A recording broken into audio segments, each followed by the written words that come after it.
नमस्कार दोस्तों, आपका हमारे इस YouTube चैनल में स्वागत है। आज हम आपको इस समय की कॉमन प्रॉब्लम जो कि खांसी और जुकाम है, छोटे बच्चों में सर्दियों के मौसम में आम पाई जाती है, उसके इलाज के बारे में बताएंगे। ये एक सबसे आसान और प्रभावी घरेलू नुस्खा है। जितनी मात्रा हम आपको बनानी बताएंगे वो पूरे सर्दी के मौसम के लिए काफ़ी रहेगी। चलिए अब घरेलू नुस्खे के बारे में बात करते हैं। सबसे पहले एक जायफल ले लीजिए, उसको एक आटे की लोई में अच्छी तरह से लपेट लीजिए। आटे की लोई हमें बस थोड़ी सी ही लेनी है, जैसे 3-4 फुलके बनाते हैं हम वैसे लेनी है। और उस आटे की लोई को बिल्कुल कम आंच पर सेक लीजिए।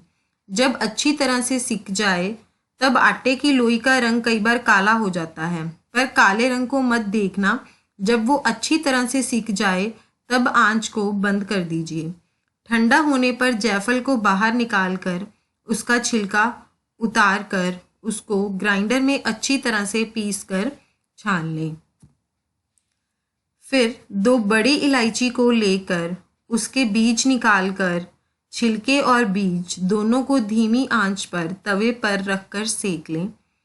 फिर इसको हल्का ठंडा करके ग्राइंडर में अच्छी तरह से पीस कर छान लें। फिर सुहागा, जो कि आम पंसारी और करियाने की दुकान से मिल जाता है, उसको थोड़ा सा कूट कर दरदरा कर लें। फिर उसको तवे पर रख कर धीमी आंच पर सेकें। ये थोड़ा पानी छोड़ेगा। जब बिल्कुल पानी ड्राई हो जाए और पाउडर बन जाए तो इसको भी छान लें। इसको सुहागे की खील कहा जाता है।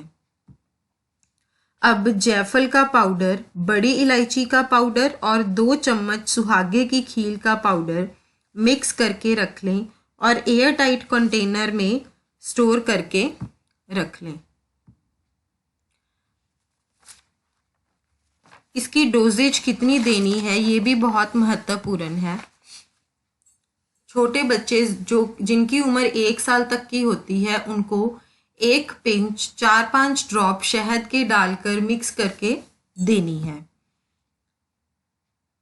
2 साल के बच्चे को 2 पिंच दवाई की शहद में मिक्स करके देनी है।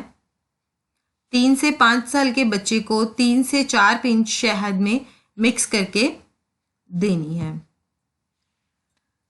धन्यवाद। प्लीज़ आप हमारे YouTube चैनल को ज़रूर सब्सक्राइब कर दीजिए और बेल आइकन को प्रेस करना मत भूलना हमारी लेटेस्ट नोटिफिकेशन के लिए। Thank you.